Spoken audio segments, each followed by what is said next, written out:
बिस्मिल्लाहिर्रहमानिर्रहीम। अस्सलाम वालेकुम। नाइन ब्रदर्स टीवी मुबारक जैद आपकी खिदमत में हाजिर है। नाजरीन, पार्ट 5। हमीदुल्लाह जफर साहब जर्मनी से हमारे साथ, बहुत ज़बरदस्त बातें इनकी। तो आज फिर उनके पास चलेंगे। जी अस्सलाम वालेकुम। वालेकुम सलाम रहमतुल्लाह। जी सर, क्या हाल है आपका? अल्हम्दुलिल्लाह ठीक अच्छा, है। आज पार्ट 5 है। पिछले हिस्से में जी आपने जी। बताया कि आपकी जमानत हो गई और फिर आपको वहां पे बुला लिया गया। वहां से आपने शुरू करना, अहमदिया हाल में बुला लिया गया या कहाँ पे, वहां से शुरू करना? गेस्ट हाउस गेस्ट हाउस में। डिफेंस में। जी जी, गेस्ट हाउस में बुला लिया गया, वहां से आप शुरू करें प्लीज। हाँ जी, मैं जब गेस्ट हाउस गया तो वहाँ पे हमारे बुजुर्ग थे मौलाना सदरुद्दीन खोखर साहब। जी जी। तो वो मुझे किचन में ले गए, खाना खिलाया। उसके बाद फिर बहुत सारे अहमदी, क्योंकि जुमा था, ऐलान हो चुका था जुमे में किस तरह हमारी जो खुदाम है वो पकड़ा है उनको और रिहाई भी हो रही है। तो वो फिर बहुत सारे लोग गेस्ट हाउस आना शुरू हुए और फिर मुझे मिले और उन्होंने फिर मुझसे दरियाफ्त किया कि क्या कुछ हुआ था। जी तो जी। मैं फिर उनको बताता था। उसके बाद फिर जो कायद साहब जिला थे, जी जी। उन्होंने मुझे कहा कि आप इसकी रिपोर्ट लिखें। जी जी। तो फिर मैंने वो सारे हालात जो थे वो लिखे हैं। और ये जो मैं आपको हालात बता रहा हूँ, ये यहाँ जो हमारे अखबार अहमदिया था, जर्मनी जी में जी। होता है, जी जी। उसमें भी मैंने एक मजमून लिखा जी जी। जिसका उन्वान था कि दिल की हालत का ज़बां कर नहीं सकती इजहार। जी जी। तो ये सारी तफसील फिर मैंने इन वाकयात की उसमें भी कलम बंद की है। अच्छा, फिर तो केस कितनी देर बहरहाल चला ये आप पे? अच्छा, उसके बाद फिर ये था कि वो केस इस तरह हुआ ना कि वो जमानत हो गई। जी जी। उसके बाद जो वो कलमा मटा के गए थे ना, जी जी। हमने कुछ दिनों के बाद फिर कलमा मस्जिद के ऊपर लिख दिया, अच्छा। मेन मेन दरवाजे के ऊपर। ठीक। तो जब हमने कलमा लिख दिया तो उसके बाद फिर हमें समन आ गए। जी जी। पुलिस ने कोर्ट की और अदालत से हमें समन आ गए। जी जी। और फिर उधर हम जाते थे असिस्टेंट कमिश्नर की अदालत में। जी जी। शफीक खोसा साहब थे। जी जी। तो वहां पे 4 माह तक ये केस चलता रहा। अच्छा। ठीक। और फिर अमीर साहब हमें सबको बुलाया एक दफा।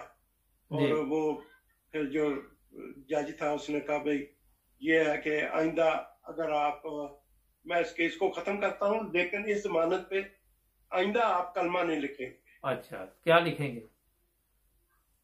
नहीं, मतलब ये था कि वो वार्निंग दे रहा था हमें। अच्छा अच्छा, मैंने कहा शायद तो उसने। उसके बाद फिर ये जो केस था ये खत्म कर दिया गया। अच्छा अच्छा, ये तो आपने बताया कि 4 माह तक केस चला, लेकिन आपने तो किया ही कुछ नहीं था, तो किस चीज का केस चला वहां? देखें, पाकिस्तान के सूबा सिंध में जी। जमात अहमदिया के अफराद के खिलाफ अपने सीना पर कलमा तैयबा का बैज लगाने, मसाजिद पर कलमा तैयबा लिखा हुआ मिटाने के लिए हुकूमत जिया के इमा पर गिरफ्तारियां जारी थी। अच्छा। ठीक। ये वो दौर था जब कलमा आपके, अगर आपने अपनी कमीज पे वो स्टिकर लगाया ना कलमे का, जी। किया आपने कुछ नहीं। अच्छा, बस वही काफी है। 298 सी के तहत आप अंदर चले जाएं। उसकी 3 साल जेल है, उसमें ये भी आता है जो अस्सलाम वालेकुम कहे, या मेरा ख्याल है ये हाँ भी जी। है, यही चीजें हैं उसमें। वो तो ऑर्डिनेंस जब नाफिज किया है जवाहरलाल साहब ने, उसमें 84 में ये चीजें आ चुकी थी। जी जी। अच्छा। तो तो उसी ये वजह से। आपका फिर 4 माह बाद इज्जत तरीके से आपको बरी कर दिया गया? हाँ, बिल्कुल बिल्कुल। तो उससे आपके उसमें कोई जुर्माना नहीं हुआ, कुछ नहीं हुआ? आपकी जो नौकरी थी उस पर तो नहीं कोई फर्क पड़ा कि आपको, आपके ऊपर केस हुआ था? मेरी नौकरी पे फर्क नहीं पड़ा। और मार्क साहब देखें कि हम जुमेरात की रात को उन्होंने पकड़ा है, जुमे को 12 बजे छोड़ दिया। मैं वहां से चला गया गेस्ट हाउस, वहां से मैं 11-12 बजे अपने वहां आ गया जहां मेरी कमोडेशन थी। जी जी। तो वहां पे मेरे दोस्त थे, बाज लाहौर भी मेरे साथ काम करते। तो वो मुझे कहते थे कि जज साहब पता है आपको, आज तो आपकी मार्केट से उन्होंने पकड़ा है, क्योंकि खबर ये काफी फैल चुकी। मैंने कहा हाँ बिल्कुल पकड़ा है। आवाज ठीक कर अब लें मैं, जरा। हाँ जी, मैं अब उनको ये नहीं बता सकता था कि मैं भी उनमें शामिल था। अच्छा। तो अल्हम्दुलिल्लाह अल्लाह ताला ने बड़ी पर्दापोशी की। और मैं जाता रहा तारीखों पे, अदालत में छुट्टी ले लेता था उस दिन।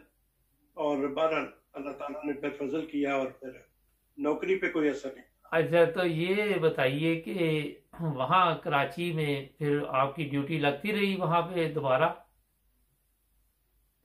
हाँ जी, ड्यूटी तो लगती रही, बल्कि आपको पता है कराची वाले जो थे, कराची की जमात पूरे सिंध को कवर करती थी। अच्छा। और सखर जो है, सखर में आपको पता है बहुत सारे अहमदियों की शहादतें हुई हैं। जी जी। अच्छा, तो जब दोबारा तो कलमा लिखा आपने फिर नहीं पुलिस आई? फिर उनके पास वो खुदाम की लिस्ट थी ना, जी जी।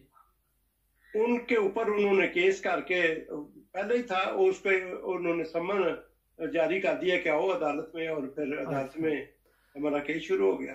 तो उसके बाद लिखा रहा कि कलमा ऊपर के फिर मिटाना पड़ा उनको? नहीं नहीं, उसके ऊपर कलमा फिर उन्होंने मिटाया है, हमने तो नहीं मिटाया। नहीं, दूसरी दफा फिर दूसरी दफा मिटाया उन्होंने। अच्छा। अच्छा सर, ये तो आपने जो बताया कि इतने लोगों की गिरफ्तारी हुई, और फिर जो सबसे बड़ी चीज है कि मैंने जितने भी प्रोग्राम किए अभी तक, जो लोग जेल में गए उन्होंने कहा हम कभी घबराए नहीं किसी चीज से भी ना, कभी परेशान नहीं हुए, बिल्कुल कोई ये नहीं सोचा कि पता नहीं क्या हो जाएगा ना। आम सही आदमी जो बात है। होता है, जिस जो आम जो लोग पकड़े जाते हैं वो तो इतने परेशान होते हैं, कोई भाग जाता है, कोई इधर हो जाता है, कोई उधर हो जाता है, लेकिन जितने लोगों ने भी मुझे बताया कि हम भागे नहीं, कईयों ने कहा कि हम खुद जाके पेश हुए वहां पे ना। बिल्कुल सही है। अच्छा, आपके ख्याल में ये क्या फर्क है कि एक खुदा ताला की जमात है उसको इस चीज की कोई फिक्र नहीं, एक जो दूसरे लोग हैं उनको परेशानी होती है, इसका आपके ख्याल में अल्लाह ताला से एक अच्छा तल्लक है, यही वजह हो सकती है मेरे ख्याल में तो? बिल्कुल ये भी वजह है, और सच्चाई का जो नूर होता है, जी जी। और सच बोलने वाला जो है वो बहादुर होता है। जी जी। क्योंकि सच बोलता ही बहादुर है, कमजोर आदमी तो आगे पीछे क्यों हो जाता है। जी जी। और मुबारक साहब, ये तो मतलब है, वहां पे हमारी जमात थी, इकताजी खुदाम थे, सारा कुछ था। मैं 74 में जिस इलाके में रहा हूँ, जी जी। वहां मैं अकेला अहमदी था पूरी उस इलाके में। अच्छा, और हालात ऐसे थे, मुझ पर 2 दफा हमले हुए। उनको पता था आप अहमदी हैं? बिल्कुल पता था, तो हमले हुए। अच्छा, अब ये एक चीज यहाँ पे, और आप जर्मनी में बताया था काफी देर से यहाँ रह रहे हैं ना? जी जी। अच्छा, यहाँ पे भी इस तरह के मामला तो होते हैं कि लोग को कहा जाता है कि तुम कलमा ना लगाओ, तुम नमाज ना पढ़ो, तुम रोजा ना रखो। यहाँ पे जर्मनी क्योंकि क्रिश्चियन मुल्क है, यहाँ पे ज्यादा ईसाई हैं, तो यहाँ भी इस तरह का कभी किस्सा आपके साथ हुआ? बिल्कुल नहीं हुआ। अच्छा। यहाँ पर तो आज़ादी है मजहब की, इबादत की और तबलीग की, और हर तरह से। इसलिए यहाँ पे तो हम आए इसीलिए है कि यहाँ हमारे लिए आज़ादी है। जी, ये तो ठीक यहाँ बात कोई है। कदर नहीं है। अच्छा, एक चीज और मैं तो पूछूंगा आपसे, माशाल्लाह काफी आप सीनियर हैं मेरे से भी, वैसे भी खिदमात में भी, कि आप यहाँ दूसरे लोगों से भी मिलते हैं जो जैसे क्रिश्चियन है, हिंदू है, दूसरे मजहब के लोग हैं जैसे? बिल्कुल मिलते हैं, तो और वहाँ बड़ी आप मोहब्बत से मिलते हैं। आपका बल्कि जो, मैं, जी जी। मुबारक साहब, आज मैं कुछ घंटे पहले सौदा लेने गया हुआ था जी एक जी। सेंटर में। वहां मुझे 2 गैर जमात मिले। जी जी। मैंने उनको जाके सलाम दुआ की, जी उन्होंने मुझे इतनी दुआएं दी, इतनी दुआएं दी। जी। जी। अच्छा, अब तो यहाँ मैं जाऊंगा। अच्छा, ये मैं पूछना ये चाह रहा था कि जिस तरह पाकिस्तान में जो लोग हैं वो कहते हैं जी हमारे जैसे जैसे ही कोई हिंदू देखते हैं या कोई और, तो हमारा जो ईमान है वो डगमगाना शुरू कर देता है। आपका भी इधर कभी हुआ ऐसे? बिल्कुल नहीं, बल्कि मैं आपको बताऊं कि बाज अदारों में मैं जाता हूं तो मेरे कोट पे लिखा हुआ था अल्लाह। अच्छा। तो उन्होंने पूछा ये क्या है, जी जी। क्योंकि वो अरबी है, वो जी जी। पढ़ नहीं सकते। जी जी। तो मैंने उनको बताया कि ये लिखा है गॉड, जी जी। अल्लाह। जी जी। तो वो खुश हुए। अच्छा। कोई उन्होंने अफसोस का या गुस्से का इजहार नहीं किया। जी जी।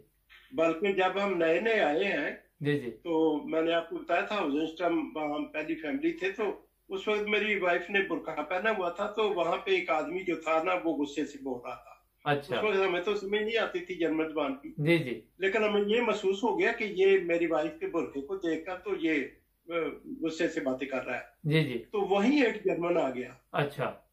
और वो उसको गुस्से होने लगा, अच्छा। और हमें उसने आके तसल्ली दी कि कोई ऐसी बात नहीं है, आप बिल्कुल फिक्रमंद ना हो, ये ऐसे ही बेवकूफ आदमी है जो ऐसे। फिर बस में एक वाकया याद है मुझे कि बस में हम थे, तो मेरी छोटी बच्ची थी मेरे साथ बैठी हुई, तो जी। एक बूढ़ी औरत आई, तो वो बच्ची उठने को उसने कहा नहीं तुम इधर बैठी रहो, मैं इधर बैठ जाऊँ। अच्छा। तो ये तो इस लिहाज से यहाँ कोई ऐसी चीज नहीं है, मजहबी आज़ादी है और सारा कुछ है। और मुझे जब मैं यहाँ आया हूँ, मैं इंग्लैंड से आया था, पहले मैं इंग्लैंड गया फिर यहाँ आया, तो मुझे अदालत में ये पूछा गया था जी जी। कि तुम इंग्लैंड आए थे और वहां से तुम इधर आए हो, तो यहाँ क्यों आए हो, उधर भी अच्छा। आप रह सकते थे। जी जी। तो मैंने उनसे कहा कि देखें इंग्लैंड वाले लोग भी अच्छे हैं और बहुत अच्छे हैं, लेकिन जर्मनी के लोग उससे भी अच्छे हैं। जी जी। तो वो जज बड़ा खुश हुआ, कहने का अच्छा आप समझते हैं जर्मनी वाले, मैंने कहा बिल्कुल आप उनसे भी अच्छे हैं। अच्छा। तो ये तो देखें बात ये है कि मैं आपको बताना चाहता हूँ कि जो पाकिस्तान में हमारे साथ 74 में सलूक हुआ है, जी जी। जगह जगह शहर शहर गली गली, वो बाद में प्रोग्राम करें आप मेरे साथ, मैं आपको इंशाल्लाह बताऊंगा कि करेंगे जहाँ मैं करेंगे। अकेला रहता था क्या वहां पे मुझे अल्लाह ने मदद दी। जी जी। तो जरूर बात करेंगे। यह है कि वहां पे तो बड़े हालात कशीदा थे हमारे लिए, जी। और अच्छा। यहाँ आके तो अल्लाह ताला ने उस पे जो पाकिस्तान में हुआ, साकिब ज़ेरवी साहब ने लाहौर रसाले में रोजनामचा एक लिखा था, जी बाद जी। में प्रिंट हुआ है, जी जी। लेकिन पाबंदी लग गई। उसमें सारे वाकयात हैं, और एक दफा उनको बताया गया कि जी आपके रोजनामचे की वजह से 2500 नौजवानों ने जर्मनी में सियासी पनाह ली है। अच्छा। तो ये मुल्क कितना अच्छा है जी जी। कि आप देखें उस रोजनामे को वो दिखाते थे, रोज की कार्रवाइयां थी उसमें कि फलां शहर में क्या हुआ फलां में, और वो केस पास होते थे। जी जी। तो अच्छा। यहाँ तो ये है कि अल्लाह प्रोग्राम का वक्त नाजरीन खत्म हो रहा है।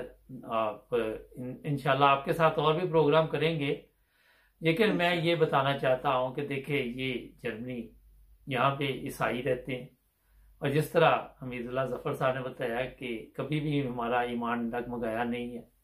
पाकिस्तान में पता नहीं किस तरह लोगों को कोई मंदिर मानता है, कोई मस्जिद, कोई अहमदी मिल जाता है, कहते जी वो हमारा तो ईमान को कुछ हो गया। क्योंकि इतनी जल्दी ईमान, मुझे भी इधर कुछ 34-35 साल हो गए, मेरा भी नहीं डगमगाया ना।